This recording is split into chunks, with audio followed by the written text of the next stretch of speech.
प्रणाम। नवरात्रि का पर्व शुरू हो रहा है। हमारे हिंदू धर्म में नवरात्रि यानी जो ये संस्कृत शब्द है नवरात्रि, जिसका अर्थ है 9 रातें।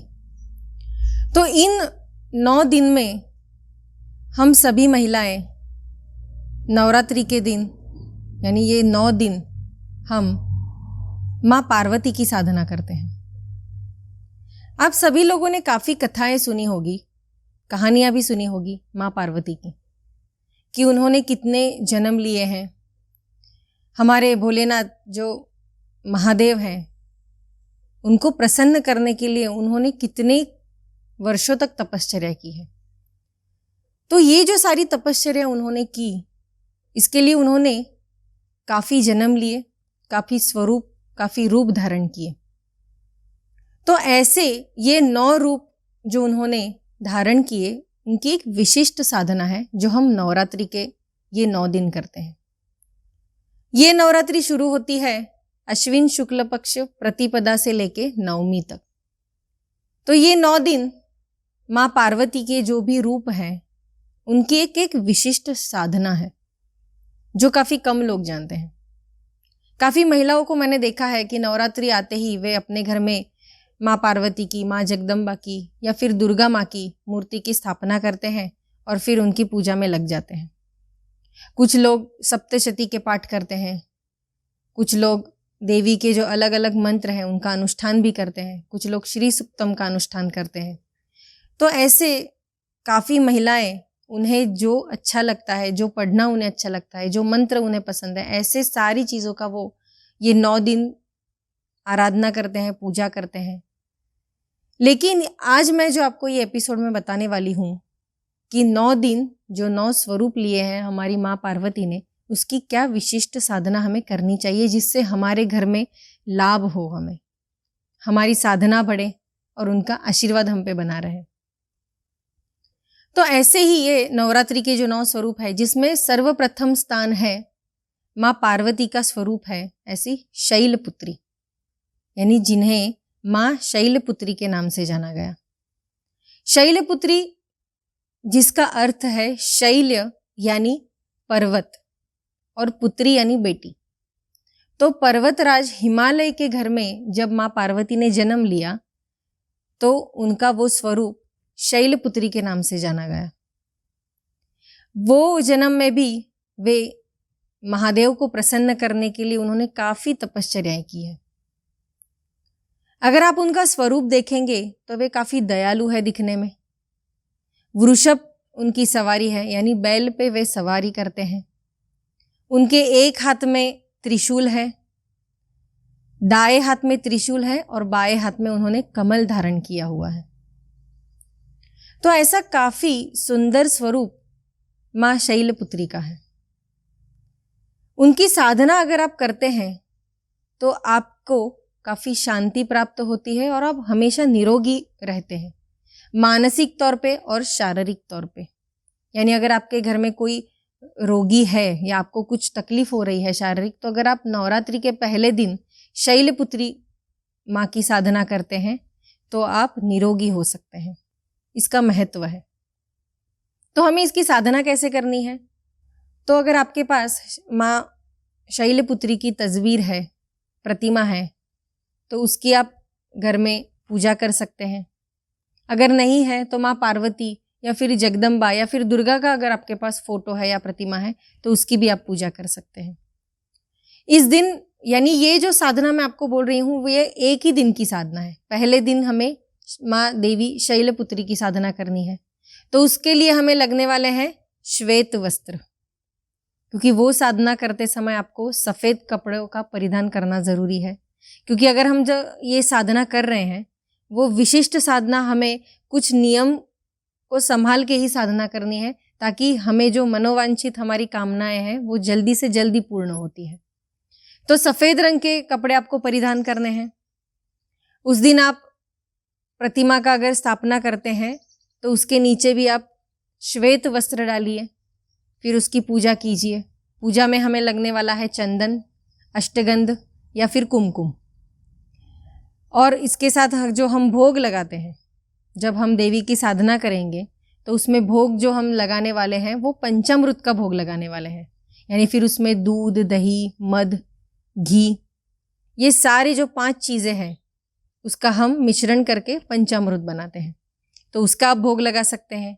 अगर पंचामृत बनाना अगर आपको नहीं आ रहा है तो दूध और शक्कर का भी आप भोग लगा सकते हैं, या फिर बासुंदी का भी भोग लगा सकते हैं। यानी भोग में अगर आप कोई भी मिठाई भी दिखा रहे हैं तो वो श्वेत रंग की होनी चाहिए, क्योंकि ये दिन यानी जो प्रथम दिन है उसे श्वेत रंग बहुत ही ज़रूरी है हमें संभालना।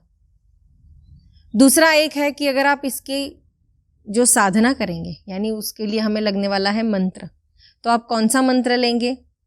तो ओम ऐं ह्रीं क्लीं चामुंडाय विच्चे, ओम शैलपुत्र देवे नमः, ये मंत्र है। मैं वापस दोहराती हूँ, ओम ऐं ह्रीं क्लीं चामुंडाय विच्चे, ओम शैलपुत्री देव्यै नमः। ऐसे मंत्र का आपको एक ही माला करनी है, ज़्यादा नहीं है, क्योंकि एक ही दिन का ये अनुष्ठान है जो पहले दिन हम कर रहे हैं, तो एक ही माला करनी है। माला अगर आपके पास स्फटिक की है तो स्फटिक की माला लीजिए, या फिर आप रोज जिस माला पे मंत्र जाप करते हैं वो भी माला आप इस्तेमाल कर सकते हैं। आसन अगर आप लेंगे तो श्वेत रंग का आसन लीजिए, यानी सफ़ेद चादर चलेगी, सफ़ेद रुमाल चलेगा, या फिर आपका आसन अगर सफ़ेद रंग का है तो वो भी चलेगा। तो ऐसे आसन, मंत्र, भोग हमें लगाना है सफ़ेद रंग की मिठाई या फिर दूध, शक्कर या फिर बासुंदी। और जो मंत्र मैंने बोला है वो काफ़ी शांति से आपको इसका पठन करना है, 108 बार इसका पठन करना है आपको। और एक चीज़, ये बहुत ही विशिष्ट साधना है, आप जब प्रतिमा की स्थापना करेंगे तो उसके आगे आपको रंगोली बनानी है। आप सभी महिला जानते हैं रंगोली, हम काफ़ी सुंदर सुंदर रंगोली बनाते हैं, लेकिन ये जो साधना है इसमें विशिष्ट आपको गोलाकार यानी बिंदु के आकार की आपको रंगोली बनानी है। फिर वो कोई भी डिज़ाइन हो तो चलेगा, लेकिन वो डिज़ाइन गोल होनी चाहिए, क्योंकि माँ शैलपुत्री का जो आसन आकृति है वो गोल है। तो आप जब रंगोली बनाएंगे तो वो गोल बनाइएगा। जब आप पूरी पूजा करेंगे आप रंगोली बनाएंगे, फिर उसके बाद आप करेंगे मंत्र साधना। उसके बाद मंत्र साधना से पहले हम क्या लगाएंगे? भोग लगाएंगे।